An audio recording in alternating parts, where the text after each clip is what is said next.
नमस्कार, मैं सुमन रीत, राष्ट्रीय शासन सचिव भगवा हिंदू श्री राम समाज सेवा केयर फाउंडेशन की तरफ से आज एक और दिल दहला देने वाली सच्चाई की घटना को लेकर आई हूं, जो अंकिता भंडारी हत्याकांड है। जी हां, अंकिता भंडारी हत्याकांड ने उत्तराखंड और पूरे देश को झकझोर कर रख दिया था। और ये जो घटना है, न केवल एक निर्दोष लड़की की दर्दनाक हत्या की कहानी है, बल्कि यह भी दिखाती है कि कैसे सत्ता, पैसे और प्रभाव का दुरुपयोग करके कमजोर लोगों पर अत्याचार किया जा सकता है। यह हत्याकांड समाज की उन भयावह सच्चाइयों को उजागर करता है जिन पर अक्सर पर्दा डाल दिया जाता है। अंकिता भंडारी एक 19 वर्षीय लड़की पौड़ी गढ़वाल जिले के श्रीनगर की रहने वाली थी। वह अपने परिवार की आर्थिक स्थिति को सुधारने के लिए नौकरी करना चाहती थी। अंकिता एक मेहनती और जिम्मेदार लड़की थी जो अपने परिवार के लिए कुछ करना चाहती थी। उसे ऋषिकेश के पास स्थित एक रिजॉर्ट में रिसेप्शनिस्ट की नौकरी मिली, जो एक बड़ी उपलब्धि थी क्योंकि वह अपने परिवार के लिए एक मजबूत सहारा बनना चाहती थी। रिजॉर्ट का मालिक पुलकित आर्य था, जो उत्तराखंड के एक प्रभावशाली राजनीतिक परिवार से संबंध रखता था। पुलकित आर्य भाजपा नेता विनोद आर्य का बेटा था, जिसने अपने पिता के राजनीतिक प्रभाव का भरपूर फायदा उठाया।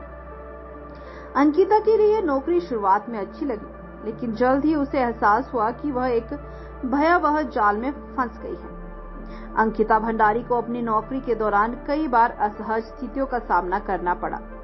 पुलकित आर्य और उसके सहयोगी अंकिता पर दबाव डालने लगे कि वह रिजॉर्ट के ग्राहकों को स्पेशल सर्विसेज प्रदान करे, जो कि दरअसल यौन सेवाएं थी। अंकिता ने इस मांग का कड़ा विरोध किया और इसके खिलाफ आवाज उठाई। उसने अपने दोस्तों से भी इस बारे में बात की और उन्हें बताया कि उसे नौकरी छोड़ने का मन हो रहा है। लेकिन अंकिता के लिए नौकरी छोड़ना इतना आसान नहीं था, क्योंकि उसका परिवार आर्थिक संकट से गुजर रहा था।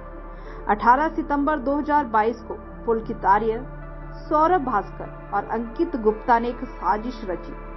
तीनों ने अंकिता को बहला फुसलाकर उसे बाहर घुमाने के लिए कहा।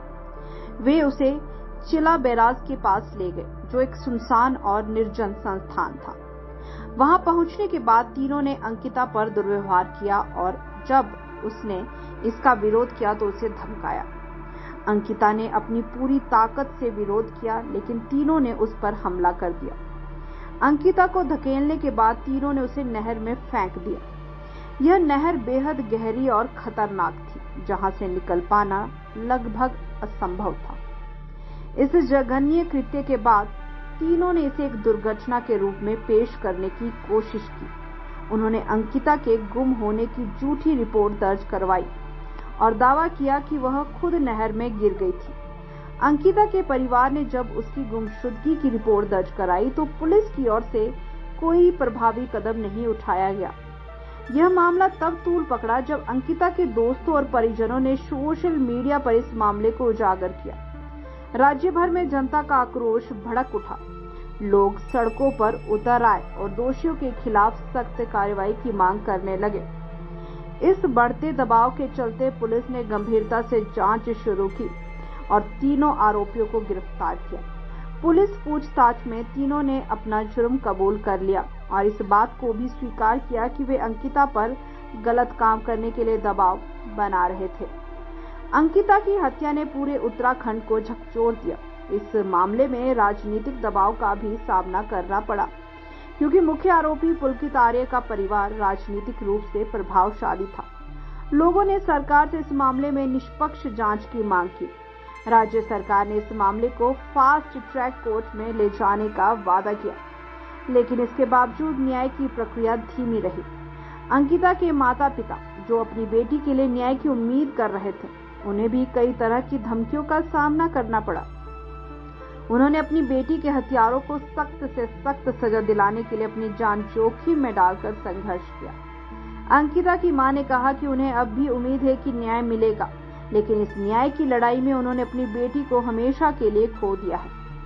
अंकिता भंडारी हत्याकांड ने समाज में महिलाओं की सुरक्षा और उनके अधिकारों के प्रति जागरूकता बढ़ाई है। इस घटना ने यह दिखाया कि कैसे सत्ता और पैसे के बल पर लोगों के साथ अन्याय किया जा सकता है। यह हत्याकांड एक ऐसी कड़वी सच्चाई है जो समाज की जड़ों में बसे भ्रष्टाचार और महिलाओं के प्रति असंवेदनशीलता को उजागर करती है। अंकिता का मामला उन तमाम महिलाओं और लड़कियों की आवाज बना जो आए दिन अपने हकों के लिए संघर्ष कर रही है। इस घटना ने यह सवाल उठाया कि हमारे समाज में महिलाओं की सुरक्षा के लिए उठाए गए कदम कितने प्रभावी हैं। क्या सिर्फ कानून बनाना काफी है या उनके पालन में भी सुधार की जरूरत है। अंकिता भंडारी की हत्या एक दुखद और भयानक घटना है जिसने पूरे उत्तराखंड और देश को हिलाकर रख दिया है। यह घटना हमें यह सिखाती है कि समाज में महिलाओं की सुरक्षा के लिए जागरूकता और संवेदनशीलता का होना कितना जरूरी है। अंकिता भले ही अब हमारे बीच नहीं है, लेकिन उसकी यादें, उसकी हिम्मत और उसकी न्याय की लड़ाई हमें हमेशा याद दिलाती रहेगी कि हमें एक ऐसे समाज का निर्माण करना है जहां किसी भी लड़की को अपनी सुरक्षा के लिए डरना ना पड़े। अंकिता की हत्या ने हमें यह भी सिखाया कि न्याय की लड़ाई आसान नहीं होती, लेकिन इसे लड़ना बहुत जरूरी है। समाज को बेहतर बनाने के लिए हमें अपने हिस्से की जिम्मेदारी निभानी होगी ताकि भविष्य में किसी भी अंकिता को ऐसे क्रूर हत्याकांड का शिकार ना बनना पड़े। तो ये थी अंकिता की कहानी। और अगर अभी तक आपने हमारे चैनल को सब्सक्राइब नहीं किया है तो जल्द कीजिए और नोटिफिकेशन के लिए बेल आइकन को प्रेस कीजिए। जय हिंद, जय खंड भारत।